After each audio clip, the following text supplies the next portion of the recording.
اللهم صل وسلم وبارك على سيدنا شفيعنا حبيبنا نبينا مولانا محمد بارك وسلم. الحمد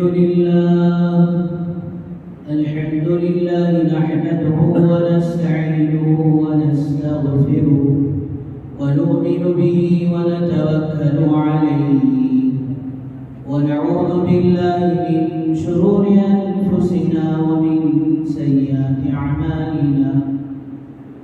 من يهده الله فلا مضل له ومن يضلله فلا هادي له.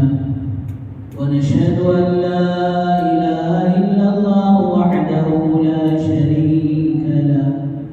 ونشهد أن سيدنا وسندنا مولانا محمدا عبده ورسوله. أما بعد فأعوذ بالله من الشيطان الرجيم. بسم الله الرحمن الرحيم. يا أيها الذين آمنوا كتب عليكم الصيام كما كتب على الذين من قبلكم لعلكم تتقون. وقال رسول الله صلى الله عليه وسلم: الصوم لي وأنا أجزي به، أو كما قال عليه الصلاة والسلام: رب اشرح لي صدري ويسر لي أمري واحلل عقدة من لساني يفقهوا قولي. اللهم صل على سيدنا محمد وعلى آل سيدنا محمد بارك وسلم في كلام أولنا. اللهم صل على سيدنا محمد وعلى آل سيدنا محمد بارك وسلم في أوسط كلامنا. اللهم صل على سيدنا محمد وعلى آل سيدنا محمد بارك وسلم في آخر كلامنا. بزرگان محترم و معزز سامعین کرام، اللہ جل جلالہ عم نوالہ کا احسان کرم فضل ہوا کہ اللہ تبارک و تعالیٰ نے ہم سب کو اپنے گھر تک آنے کی توفیق و سعادت نصیب فرمائی اور کچھ دین کی باتیں کہنے اور سننے کی توفیق و سعادت نصیب فرمائی. درود و سلام نازل ہوا آقا مدنی تاجدار مدینہ احمد مجتبی محمد مصطفیٰ وجہ کائنات محسن انسانیت کالی کملی والے آقا محمد عربی صلی اللہ علیہ وسلم کے ذات عالی.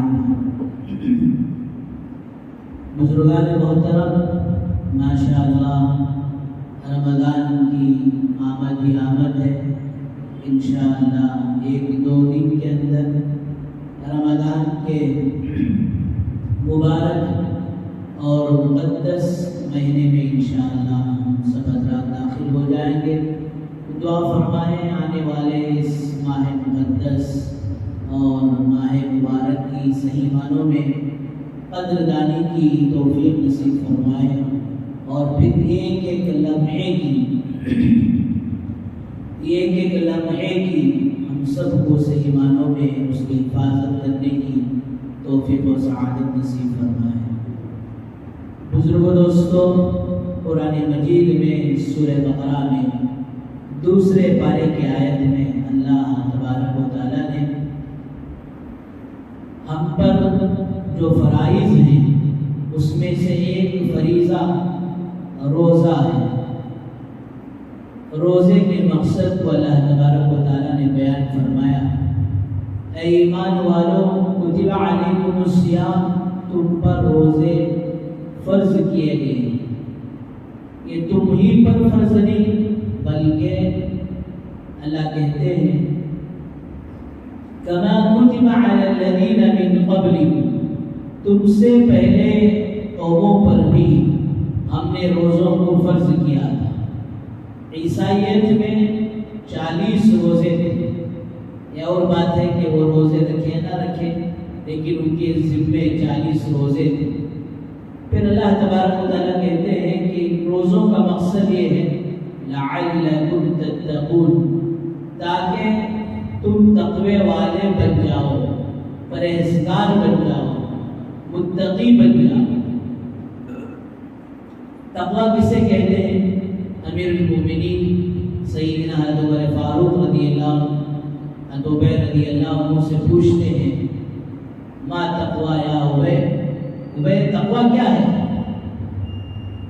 تو حضرت عبیر رضی اللہ عنہ نے فرمایا امیر المومنین، آپ کا گزر کبھی ایسے راستے سے ہوا ہے جو راستہ بہت تنگ ہو، بہت پتلی گلی ہو، اور دونوں طرف کانٹے کی بیلیاں ہوں، آپ اس جگہ پر سے گزرے ہوں؟ عمر رضی اللہ عنہ نے فرمایا ہاں میں تو گزرا ہوں۔ آپ اس وقت کس کیفیت کے ساتھ گزرتے ہیں؟ عمر رضی اللہ عنہ کہتے ہیں میں اپنے کپڑوں کو اچھی طرح سمیٹ کر اس گلی سے گزرا ہوں، کیوں؟ تاکہ وہ کانٹے بھراٹے میرے کپڑوں میں نہ لگ جائے۔ تو رضی اللہ عنہ نے فرمایا امیر المومنین، بس تقوی یہی ہے کہ دنیا کے اندر اپنے ایمان کو، اپنے اعمال کو دنیا کی خواہشات کے، دنیا کے اغراض و مقاصد کے کانٹے نہ لگ جائے، اس طرح اپنے ایمان اور اعمال کی حفاظت کرتے ہوئے دنیا سے گزر جانا، یہ تقوی ہے۔ ورنہ دنیا کی خواہشات اور دنیا کے اغراض و مقاصد آدمی کو ایسے گھیرتے ہیں، اگر چوکنا نہیں ہوگا تو پھر دوستو اعمال کے اندر کبھی کوتاہی آ جائے گی، اور بعض دفعہ تقوی والی زندگی نہ ہونے کی وجہ سے دوستو ایمان کے اندر کبھی کوتاہی ہو جائے گی، اور بعض دفعہ معاف فرمائے کہ ایمان ہی ہاتھ سے چلا جاتا ہے۔ تو تقوی یہ اللہ کا ڈر، اللہ کا خوف، یہ روزے سے مقصد ہے۔ اس نے فرمایا یہ دنیا کی محبت، حضرات علماء نے لکھا ہے کہ 3 چیزیں ایسی ہیں کہ جس سے دل سخت ہو جاتا ہے، اور جب دل سخت ہو جاتا ہے تو خیر کی بات، بھلائی کی بات، اچھی بات فرمایا اس دل پر اب اثر نہیں کرتے اور دل میں نہیں اترتی۔ اس میں پہلی بات وہی فرمایا کہ دنیا کی محبت ایک ایسی چیز ہے جس سے دل دوستو سخت ہو جاتا ہے۔ سرکار دو عالم صلی اللہ علیہ وسلم نے حدیث مبارکہ میں فرمایا حب الدنیا رأس کل خطیہ، کہ دنیا کی محبت تمام برائیوں کی جڑ ہے۔ حضرت عیسیٰ علیہ السلام کے زمانے میں آپ کے ساتھ ایک جماعت جا رہی ہے، حواریین، آپ کے پیروکار، آپ کو فالو کرنے والوں کو حواریین کہا جاتا تھا۔ وہ جاتے جاتے 3 آدمیوں کی نظر پڑ گئی سونے کے اینٹ پر۔ عیسیٰ علیہ السلام کی بھی نظر پڑی، آپ گزر گئے۔ اب ذرا دور سامنے جانے کے بعد کہنے لگے حضرت ہمیں ایک ضروری کام یاد آ گیا، آپ ہمیں تھوڑی دیر کے لیے اجازت دیں، جا کر ہم اس کام کو نمٹ لے کر آئیں۔ اللہ تعالیٰ ولیوں کو فراست دیتے ہیں، صحابہ کو دیتے ہیں، نبیوں کو دیتے ہیں۔ عیسیٰ علیہ السلام فوراً بولنے لگے دیکھو ہوشیار، کانتی بھی تم نہ وہ اینٹ تو نہیں گھسیٹ لیے، وہ سونا تو اپنی طرف نہیں گھسیٹا رہے حضرت، وہ تو دنیا ہے، دنیا سے ہمیں کیا پڑا، ہم تو آپ سے جاتے ہیں۔ اب واپس گئے، سونے کی اینٹ کو دیکھو ماشاءاللہ خوش ہو، بولتی نہیں اسے بھی سسرال اچھا ملتا ہے، کیا بات کیا ہے بات نصیب ہے، 5 چنگلیاں گھی میں سر کڑی میں ہے، سونے کی اینٹ مل جانا۔ اب اسے اٹھا لیے، اٹھانے کے بعد اب بیٹھ کر جو ہے سوچ رہے کہ بھئی اسے کیسے تقسیم کریں. وہ بولے دیکھو سفر میں چلتے چلتے بھوک لگ چکی ہے، اسے تقسیم کرنا بات کا کام ہے. پہلے کھانا کھانے ایک کو جو ہے بھیجے کھانا لانے کے لیے. اب دو جنے بیٹھ کے سوچے بھائی میں بھی تو 50-50 بانٹ لے جا. انہیں کباب میں ہڈی بیچ میں اسے کہاں سے آتا ہے، اس کا انتظام کرنا، اسے پارسل کرنا ہے. یہاں سے کیا کریں گے؟ انہیں آتا تھکو سستوں کو آتے تو بھڑک گئے باٹھی میں لیتا ہو جاتا اس کے آنے بھوک سے میں انہیں برستا بھائی اس کے سر پر مار کر وار کر ختم کر دیتا. اور پھر بعد میں کیا کریں گے؟ تو آدھا میں آدھا 50-50 بانٹ لیں گے. کباب میں سے ہڈی باجو ہو جائے گی. ٹھیک ہے. اب انہیں آتے آتے سوچا میں ہی سوچتی بانٹنا سو پیسہ اس کے واسطے وہ دو جگہ کو پارسل کرتا لیجیے. اس کے بعد کیا ہوگا؟ میرا بھی مجھے چی تیرا بھی مجھے چی. آتے آتے جڑی بوٹی پلا دیا کھانے زہر ملا پڑا کے مطابق آتے پڑھ کے انہیں پڑھ گیا سر پر مارے انہیں انتقال ہو گیا. ابھی لوگ خوشی خوشی کھانا کھائے زہر کھا کر وہ دونوں مر گئے. وہ سونے کی کسی کو نہیں. حدیث علیہ السلام واپسی میں آتے ہوئے دیکھ کر رنج کے ساتھ غم کے ساتھ فرمایا کہ دنیا کی محبت میں ہلاک اور برباد کر دیا. دوستو دنیا حلال طریقے سے کمانا یہ جائز ہے، فرض ہے، کماؤ، اللہ کی روزی تلاش کرو، لیکن وہ سارا مال جیب میں رہے دل میں نہ آئے. دل میں آ گئی دنیا. اس لیے اللہ والوں کی بات بڑی واقعی بڑے تجربے کی اور بڑی مجرب ہوتی ہے. اللہ والوں نے حضرت شیخ ابن صاحب رحمۃ اللہ علیہ نے لکھا ہے کہ جس کے دل میں دنیا کی محبت آ جائے اب اچھے اولیاء اللہ مل کر اسے راستہ نہیں بتا سکتے ہیں، وہ ہدایت کے راستے پر نہیں آئے گا. اور جس کے دل سے دنیا کی محبت نکل جائے اچھے گمراہ مل کر اسے گمراہ نہیں کر سکتے. تو حضرات علماء نے پہلی چیز لکھی ہے کہ دنیا کی محبت، اور دوسری چیز لکھی ہے آخرت سے غفلت. آخرت سے غفلت، نہ سوتے ہوئے آخرت یاد آ رہی ہے، نہ اٹھتے ہوئے آخرت یاد آ رہی ہے، نہ کاروبار کرتے ہوئے آخرت یاد آ رہی ہے، نہ لین دین کرتے ہوئے آخرت یاد آ رہی ہے. آخرت سرے سے دوستوں یہ دلوں پر سے اور ذہنوں پر سے گزر چکے. اللہ ہم سب کی حفاظت فرمائے. صحابہ کا حال کیا تھا کہ بازار سے گزرا ہوں خریدار نہیں بنا. یہ مصداق ان کی زندگی تھی. آخرت سے کسی بھی حال میں غافل نہیں ہوتے تھے، بلکہ چھوٹی چھوٹی چیز کو رکھ کر آخرت کو یاد. ایک صحابیہ بیوی کے گود میں ایک خلوت میں آنکھوں سے آنسو جاری. ان کی بیوی پوچھتے ہیں میرے سرتاج کیا ہوا، کوئی گناہ تو نہیں ہو گیا؟ ہمارے بیگم آ رہے تو کیا جی انہیں خرچ دیا نہیں کی جی اس کے سر پر ٹوپی ڈالنے نہیں کی جی، کوپ پہ ڈوبے نہیں کی جی، کیا جی تجارت پیپر برابر ہوا نہیں کی، یہ پوچھتے ہیں. اور ان کے بیوی بچوں کے ذہنوں میں آخرت تھی تو فوراً بیوی پوچھتی ہے میرے سرتاج کیوں رو رہے ہیں، کیا آپ سے کوئی گناہ تو نہیں ہو گیا، کوئی گناہ تو سرزد نہیں ہو گیا؟ تو فوراً ایک دن کا پڑا تھا اسے اٹھا کر کہتے ہیں جہاں تک مجھے یاد ہے میری زندگی میں یہ تنکے کے برابر بھی کوئی گناہ ہو مجھے یاد نہیں ہے، پھر بھی میں آخرت کے دن کو یاد کر حشر کے دن کو یاد کر رو رہا ہوں. بیووں کے پہلو میں رہ کر بھی دوستوں آخرت یاد نہیں، آخرت سے غافل نہیں ہوتے تھے. اللہ معاف فرمائے ہم مساجد میں آ کر اور پھر دین کی مجلسوں میں آ کر آخرت سے غافل ہو جاتے ہیں. تو پہلی بات دنیا کی محبت، اور دوسری بات آخرت سے غفلت، تیسری بات گناہوں کی کثرت. فرمایا جب گناہ کے اندر آدمی مبتلا ہو جاتا ہے اب اسے دوستوں کوئی چیز سمجھ میں نہیں آتی، صرف گناہ ہی گناہ کرتے جاتا ہے. شاعر نے بڑے عجیب و غریب بات کہی، لذت کے شوق میں گناہ نہ کر، لذت کے شوق میں گناہ نہ کر، لذت جاتی رہے گی گناہ باقی رہے گی. اور پھر فرمایا کہ تکلیف کے ڈر سے نیکی کو نہ چھوڑ، تکلیف کے ڈر سے نیکی کو نہ چھوڑ، تکلیف جاتی رہے گی نیکی زندگی باقی رہے گی. تو بزرگوں دوستوں، یہ تین چیزیں جب مسلمان کی زندگی میں آ جاتی ہے، اللہ ہم سب کی پوری امت کی حفاظت فرمائے. دل اب سخت ہو جاتا ہے. جب دل سخت ہو جاتا ہے اس کے اندر کوئی خیر کی اور کوئی بھلائی کی کوئی اچھی بات جو نہیں اترتی.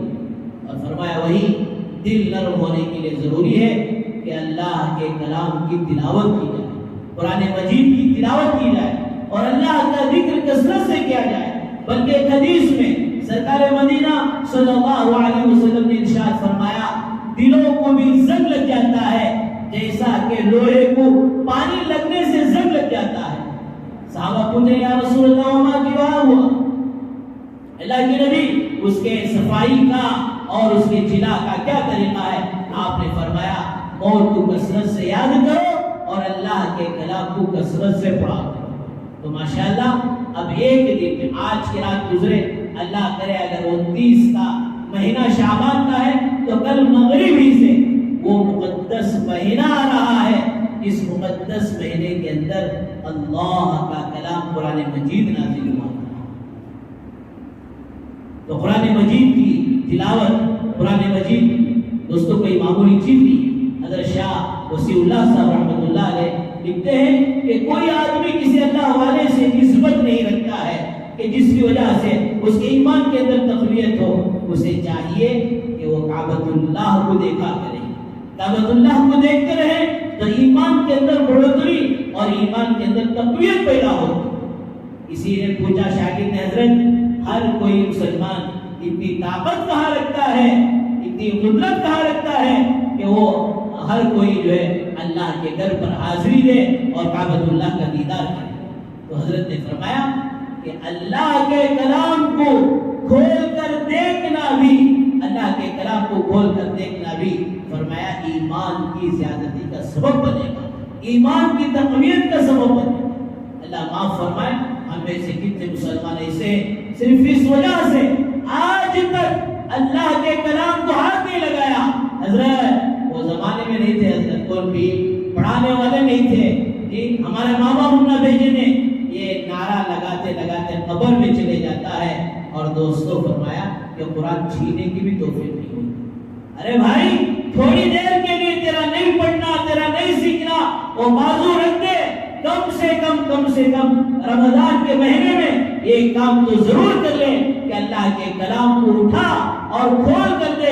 شاہ وسیع اللہ صاحب رحمۃ اللہ علیہ کے قول کے مطابق اللہ کے کلام کو دیکھنا بھی ایمان کے اندر حرارت کو پیدا کریں گے میں انشاءاللہ. نہیں ہمیں سب پڑھنے والے، ارے پڑھنے والے ہو نہ ہو سب ارادہ کرو کہ رمضان کے مقدس مہینے میں اللہ کے کلام کو اٹھا کر دیکھیں گے. کلام الہی دیدار الہی ہے، اللہ کے کلام کو دیکھنا اللہ کو دیکھنے کے برابر. اور پھر حضرت آگے لکھتے ہیں اگر کسی خوش نصیب کو کوئی اس مجمع میں ماشاءاللہ رمضان کے عمرے پر جا رہا ہو تو حضرت لکھتے ہیں کہ کعبۃ اللہ بھی سامنے ہو اور اس کے ساتھ ساتھ اللہ کا کلام بھی تمہارے ہاتھ میں ہو کہ تم اللہ کے گھر کو بھی دیکھ رہے ہو اور اللہ کے کلام کو بھی دیکھ رہے ہو. اگر ایسی توفیق ہو تو ضرور اس عمل کو کرنا. اب ڈبل جو ہے ایمان کی تقویت کا سبب بنے گا. بہرحال بزرگوں دوستوں بھائیوں عرض کرنا یہ ہے کہ روزہ تقوی کو پیدا کرتا ہے. اس لیے حضرات علماء نے لکھا ہے کہ جس کا رمضان روزوں کے ساتھ، قرآن کے ساتھ، تراویح کے ساتھ، تراویح کی رکعت پڑھنا، یہ پورے 20 رکعت پورا مہینہ پڑھنا یہ مستقل مسنون اور سنت ہے. اور پھر پورا قرآن پڑھنا یہ مستقل یہ سنت ہے. کوئی 10 دن میں 15 دن میں قرآن پڑھ لے اس کے بعد چھٹی ایسا. اور پھر فرمایا کہ جو ہے کہیں 8 رکعت پڑھ رہے ہیں، 10 رکعت پڑھ رہے ہیں، 12 20 وہ دلائل اپنی جگہ ہے. ایک موٹی بات کہیں یہ اعلان ہوا کہ بھائی ٹیکس جو ہے 12 روپے بننا، کوئی جو ہے بولے 8 روپے بننا، کوئی بولے 10 روپے، کوئی 15. اب ماشاءاللہ کوئی 20. عقل مند اس کو کہتے ہیں کہ وہ 8 لے کر جائے، کیوں میں کھڑا رہے، تو 20 روپے بننا ہوا، پھر واپس بھاگ گیا، پھر لے کر گیا. اس سے بہتر ہے کہ 20 لے کر جاؤ. اللہ کل قیامت کے دن یہ کہے بندے 12 رہی 8 کامی نقصان میں گئے تھے، 8 نفل میں شمار ہو کو اس کا بھی اجر ملے گا۔ اللہ یہ کہتے 20 تھی میرے عمر میں لے کر اور پھر اب تک برابر چلتا رہا سلسلہ، تو کیوں آج پڑا؟ اب دوستو 12 کہاں سے لائے؟ بہرحال میں عرض یہ کر رہا تھا کہ رمضان کا مقصد یہ ہے کہ جس کی زندگی میں دوستو روزوں کی برکت سے اور پھر تراویح کی برکت سے، قرآن کی برکت سے، اور فرمائے کہ جو ہے روزے کی برکت سے ہماری زندگی میں تقویٰ ہے۔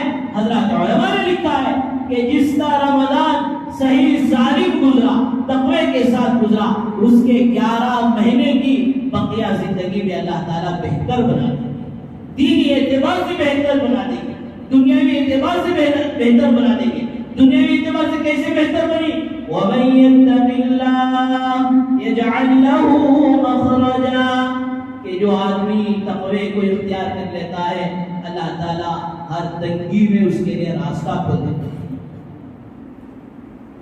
حیات الصحابہ میں لکھا ہے ایک صحابی راستے میں جا رہے ہیں اور استنجا کے لیے بیٹھے ہیں، سامنے ایک بل ہے، اس بل سے جو چوہا نکل رہا، آ کر 1 دینار ڈالا، پھر جا رہا، پھر بل سے نکل رہا، آ کر اور 1 دینار ڈالا، پھر جا رہا، اس طرح 17 دینار اس نے لا کر ڈالے اور پھر آخر میں وہ تھیلی اٹھا لے کر آیا، جھٹک کر چلے گیا، حضرت تک ہو گیا، اب نہیں۔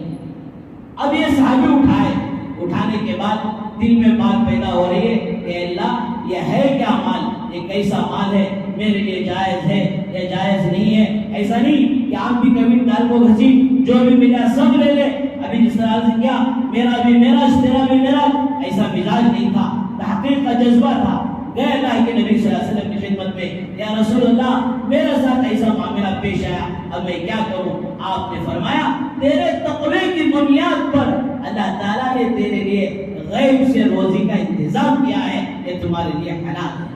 وَمَن يَتَّقِ اللَّهَ يَجْعَل لَّهُ مَخْرَجًا، کہ جس کا رمضان صحیح گزرے گا اس کی زندگی میں تقویٰ آئے گا، تقوی کی برکت سے اللہ تعالیٰ کی پریشانیوں کو، تنگیوں کو دور کریں گے، روزی کی پریشانی کو اللہ تعالیٰ دور کریں گے، ہر تنگی میں اللہ تعالیٰ بزرگ دوستو راستہ نکال دیں گے۔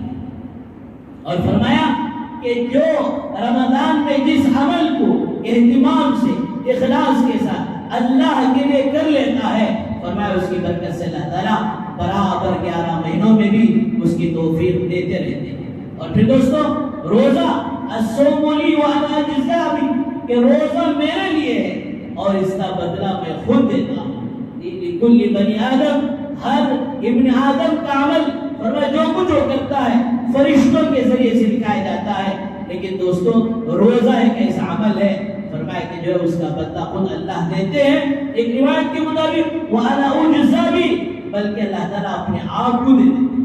ہارون رشید رحمۃ اللہ علیہ کا دور تھا، ایک بادشاہ ماشاءاللہ خوشی کے، فرحت کے عالم میں تھے، اور رہتے رہتے اچانک اعلان کرا دیا کہ دیکھو آج جتنے میرے درباری حاضر ہیں، آج محل میں تم میں سے ہر کو اختیار ہے، جسے جو چیز چاہے وہ چیز اٹھا لو، جو جس چیز پر ہاتھ رکھ دے وہ چیز اس کی ہو جائے گی۔ فرمایا جیسے ہی اعلان درباریوں نے سنا، فرمایا کسی نے صوفے پر، کسی نے فلاں پر، کسی نے فلاں پر، سب ہاتھ رکھتے چلے گئے کہ وہ چیز ان کی ہوتی جا رہی ہے۔ اور فرمایا ایک باندی ایک بادشاہ کو ہوا کر رہی تھی، پنکھا چلا رہی تھی، کہ آج ماشاءاللہ اللہ تعالیٰ نے کتنی نعمتیں دے دی کہ اس زمانے کے ہارون رشید رحمۃ اللہ علیہ جیسے بادشاہ کو فرمایا فیان میسر نہیں تھی، ہاتھ سے جو ہوا ہوتی تھی، ہاتھ سے پنکھا چلانا پڑتا تھا۔ آج دوستو ماشاءاللہ ایک غریب سے غریب کو بھی ایک کار کے اندر فیان سے بڑھ کر یہ اسی تک مل رہی ہے، اور پھر اللہ معاف فرمائے ہم ناشکری پر ناشکری کرتے جاتے ہیں۔ تو یہ پنکھا ہلانے والی جو تھی بادشاہ نے اس سے بھی کہا وہ اللہ کے بندی تو بھی کچھ لے لے، بادشاہ آپ کا حکم سچ ہے اور اس میں کوئی وعدہ خلاف نہیں ہے، اللہ کی بندی یہ سب لے لے، میں کیسے وعدہ خلافی کروں؟ اگر آپ کا وعدہ سچ ہے تو پنکھا چھوڑی اور بادشاہ کے سر پر ہاتھ رکھ دی۔ کیا مطلب؟ جب بادشاہ مجھے مل گئے تو یہ سارا محل میرا ہو گیا۔ دوستو اسی طرح فرمایا اللہ مل جاتے ہیں تو سب کچھ ہمیں مل جاتا ہے، لیکن اللہ معاف فرمائے آج ہاتھ کوئی پوٹا کسی پوٹی پر رکھ رہا ہے، کوئی یوٹیوب پر رکھ رہا ہے، کوئی موبائل پر رکھ رہا ہے، کوئی دنیا کی دھن دولت پر رکھ رہا ہے، اور کوئی دنیا کی پراپرٹی پر رکھ چکا ہے۔ دوستو رمضان وہ ماہ مقدس ہے، وہ ماہ مبارک ہے کہ فرمایا بہت روزوں کے ذریعے سے، قرآن کے ذریعے سے، اور پھر سحری اور افطاری کے وقت یہ دونوں ایسے موقع ہیں کہ اسپیشل آفر اللہ لگاتے ہیں اور کہتے میرے بندو مانگو، تمہارا مقام و مرتبہ اتنا اونچا ہو گیا کہ شادی ہوئی، نیا نیا نوشو ایک بار آیا، دو بار آیا، سال بھر آتا رہا، پھر بھی جاتا رہا، فرمایا وہ ساس سسرے بھی ذرا پھیکے پڑ جاتی، کیا بھئی جبھی راجہ آنے کو آلی نہ بول کر، یہ فرمایا روزے دار کی اتنی قیمت ہے، اتنا مقام و مرتبہ ہے کہ فرمایا روزے دار کے لیے چوہے اور پھر بلیاں اور پھر دوستو چونٹیاں اور جنگل کے ترین چرین پانی کی مچھلیاں، یہ سب کے سب، یہ پوری کی پوری مخلوق روزہ دار کے حق میں دعا کرتی ہے، اور روزہ دار اللہ حفاظت فرمائے سمو سے بھی اور آج کے پیچھے پڑتا ہے، اللہ حفاظت فرمائے۔ دوستو حالات ہندوستان کے اور پھر اس ریاست کے بڑے خطرناک ہیں، فرمایا کہ دوستو حالات کو سدھارنے کے لیے سب سے پہلے جتنے اسباب اختیار کریں، میں اسباب کا مخالف نہیں ہوں، لیکن فرمایا سب سے پہلا سبب یہ ہے کہ ہم اللہ کو بنائیں، اللہ راضی ہو گئے تو دوستو یہ سارے مسائل آسانی سے حل ہو جائیں گے۔ فرمایا ایسے موقع پر، افطاری کے موقع پر اور سحری کے موقع پر، سحری کھانے سے پہلے 10 منٹ دعاؤں کا اہتمام کریں اور افطاری سے 10 منٹ پہلے دعاؤں کا اہتمام کریں، اپنے بیوی بچوں کو اہتمام کریں، گھر کے عورتوں کو، ہمیں رونا چاہے، ہمیں تو اتنے سخت ہو گئے، ہمارے دل اتنے سخت ہو گئے کہ ہمارے آنکھوں سے آنسو نہیں بہ رہے، لیکن عورتیں تو ماشاءاللہ کمزور ہوتی ہیں، وہ آسانی سے رو لیتی ہیں، اپنے عورتوں کو موقع فراہم کرو، بیگم کیا بناتی کی کیا نہیں کی، ڈش ہولڈ کی گولڈ کی، نیو کی پرانے کی، کوسے کی اجاڑ کانتی بھی جائے، تمہیں جو بنانا ہے بناؤ، لیکن اذان سے 10 منٹ پہلے تمہیں بنانے کی کوئی چیز کی اجازت نہیں، آپ بیٹھ کر دعاؤں کا اہتمام کرو، اللہ حفاظت فرمائے۔ کہ دوستو ہم اتنا ان کو پکانے کے لیے دے دیتے ہیں، بیچاریاں نہ تو افطاری کے موقع پر ان کو موقع ملتا ہے اور نہ تو پھر سحری کے وقت موقع ملتا ہے، وہ سارا پکاتے کھلاتے جو ہے رمضان کو گزار دیتے ہیں۔ ہاں اللہ تعالیٰ اس مہینے میں روزی میں وسعت تو کرتے ہیں، اس کا مطلب یہ نہیں کہ رمضان صرف کھاتے پیتے گزارتے۔ ہمارے بقول سعادت بولتے تھے رمضان آیا تو مسلمان چیخا مارتا، شیخا شیخا گھر کو بھی چلے گا، بیگم کیا سالہ مونگ کی کڑی دے تو بہت کڑی، رمضان میں کڑی، اور ایک دن گیا سالہ کیا 4 بھاجی کا 4، تمہیں بھی چلے جو 4 کے کھاتے کو، رمضان میں کڑی بھی 4 بھی کیا ہے، شیخا پھالا، اس سے کام چلو، اللہ حفاظت فرمائے۔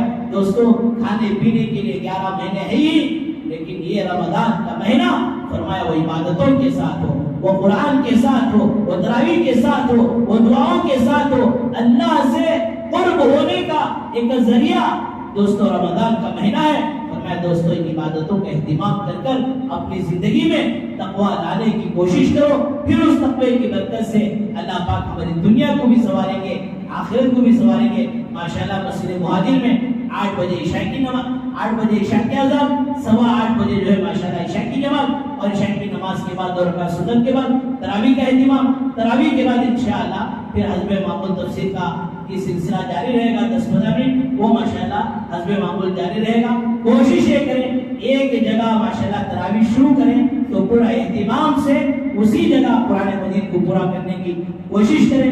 فجر کی ماشاءاللہ جماعت جو ہے ہر عشرے میں 5-5 منٹ کا فرق ہوگا، پہلے عشرے میں 5-5 کو اذان ہے تو پھر 5:20 کو انشاءاللہ جماعت ہوگی، پھر دوسرے عشرے میں 5 منٹ کم ہوگی، تیسرے عشرے میں 5 منٹ کم ہوگی، یہ معمول رہے گا۔ اللہ تعالیٰ سے دعا فرمائیں آنے والے اس ماہ مبارک اور مقدس مہینے کی ایک ایک لمحے کی، ایک ایک سیکنڈ کی صحیح معنوں میں قدردانی کی توفیق نصیب فرمائے۔ دوستو اس طرح گزشتہ جو عرض کیا یہ اللہ والوں پہلے زمانے کی بات نہیں، آج کے زمانے میں بھی ایسے لوگ موجود ہیں، حافظ پٹیل صاحب نے آج بھی ایک ایسے بزرگ موجود ہیں جن کی عمر 70 کو 5 سال ہے، رمضان میں نہیں غیر رمضان میں بھی روزانہ ایک قرآن مجید مکمل کرتے ہیں، اور جس کی وجہ سے ماشاءاللہ ان کی صحت میں، ان کی طبیعت میں، ان کی زندگی میں اللہ تعالیٰ خیر و برکتوں کا نزول فرما دیا ہے۔ اس لیے ضروری ہے کہ قرآن سے ہمارا رشتہ اس رمضان میں مضبوط ہو جائے، تقویٰ ہماری زندگی میں آ جائے۔ اللہ اسے اعمال کی توفیق نصیب فرمائے۔ وآخر دعوانا الحمد للہ رب العالمین۔ جو حضرات سنت